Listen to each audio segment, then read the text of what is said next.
Mon métier de coiffeur a été une énorme facilité pour aborder les femmes dans les salons de coiffure, parce qu'il y a déjà une approche qui est évidente. Pas tout le monde touche votre tête, et le coiffeur a ce privilège, ce qui établit une certaine confiance, voire même parfois une totale intimité.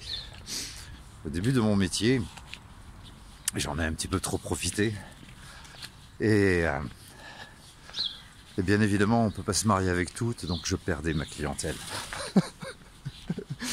Donc j'ai été rappelé à l'ordre par certains de mes patrons, et je me suis dit que plus jamais je toucherai la clientèle. Il y a un moment où il faut se faire une rigueur et pas mélanger business et plaisir.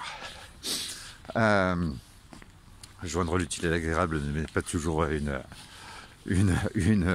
bonne chose. Donc je me suis fait une rigueur.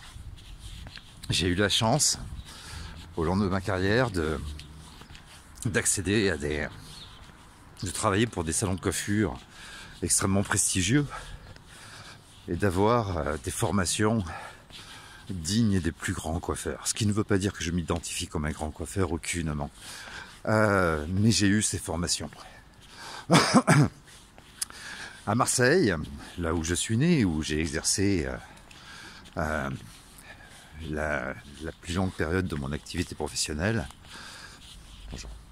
j'avais une énorme réputation. Le milieu de la coiffure où j'étais connu faisait que je n'avais pas besoin de chercher un emploi, de faire du porte-à-porte comme certains le font. On me téléphonait à la maison en me disant: je sais que tu es disponible, viens me voir, il faut qu'on discute. À un moment,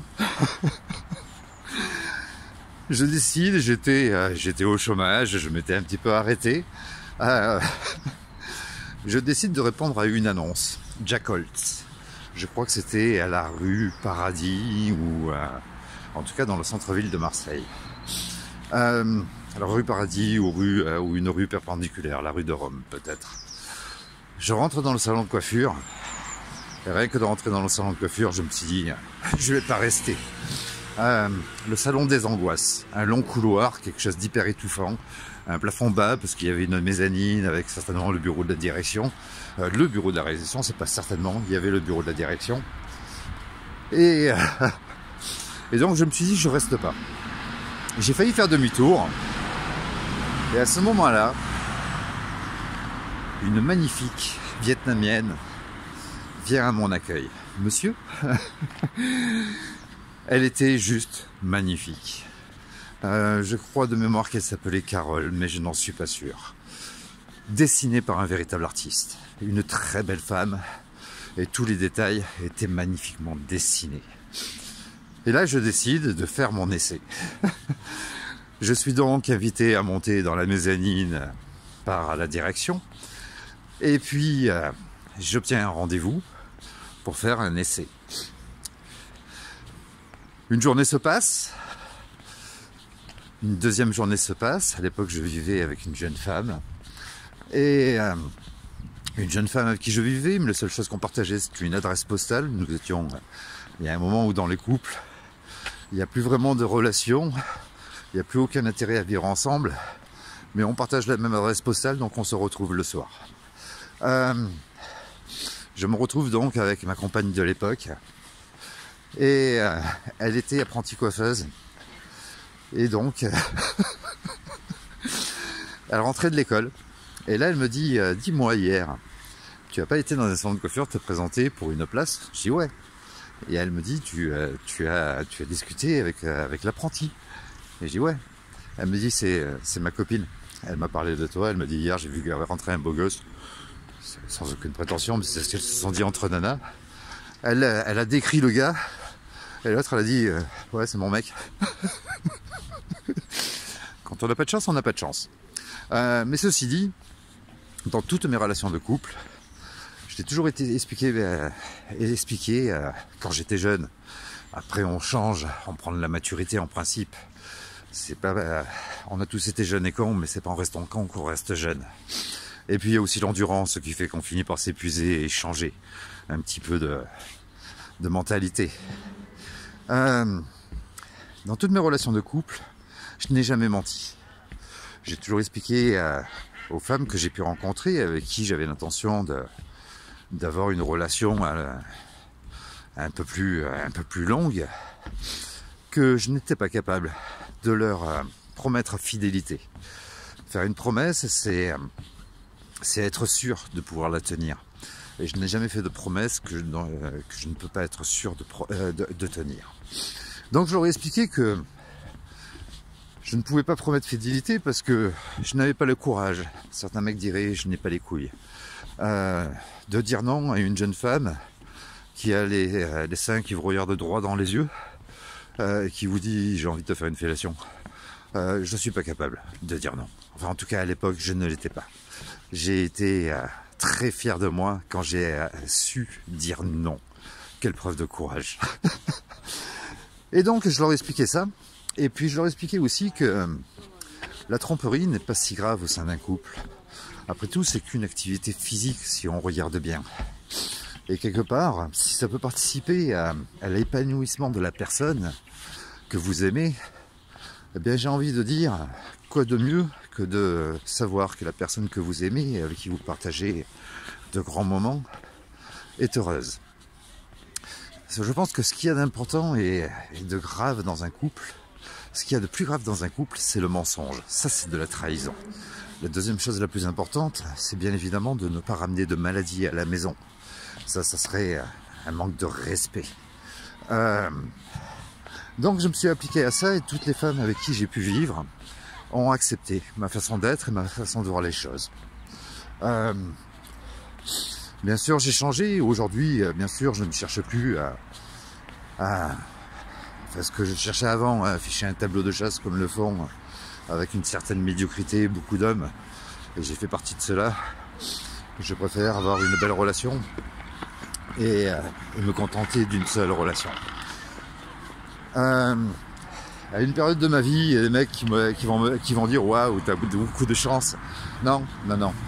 À une période de ma vie où j'étais très libertin, j'ai fréquenté une femme qui était bisexuelle. Et nous avons décidé à un moment donné de faire entrer une troisième personne dans notre couple et dans notre maison. J'ai vécu donc avec deux femmes. Il y en a qui vont me dire waouh, génial, tu as de la chance. Non, je peux te promettre que non, c'est pas une chance. C'est un peu comme vivre en plein milieu des Champs-Élysées, au milieu d'une manifestation le samedi de Gilets jaunes, avec une grenade dégoupillée dans ton boxer. Tu sais pas quand tout ça va péter. Et le conflit est omniprésent. Et il faut que tu gères ça au quotidien, voire même des fois jour et nuit. C'est invivable, ce n'est pas à faire. Et moi en tout cas, je ne recommencerai pas l'expérience. Si tu veux vivre heureux et en toute sérénité, faut pas faire ça. J'ai testé pour vous. Non, faut pas faire. Je m'entendais bien avec les deux, mais le problème c'était elle. Conflit. Les femmes ensemble, c'est une horreur. C'est nous, on met entre mecs. Si on a un conflit, à la limite, ça peut aller jusqu'à se foutre le poing sur la gueule. Le lendemain, on est capable de boire un café ensemble, tout est réglé. Le problème, il n'y en a plus.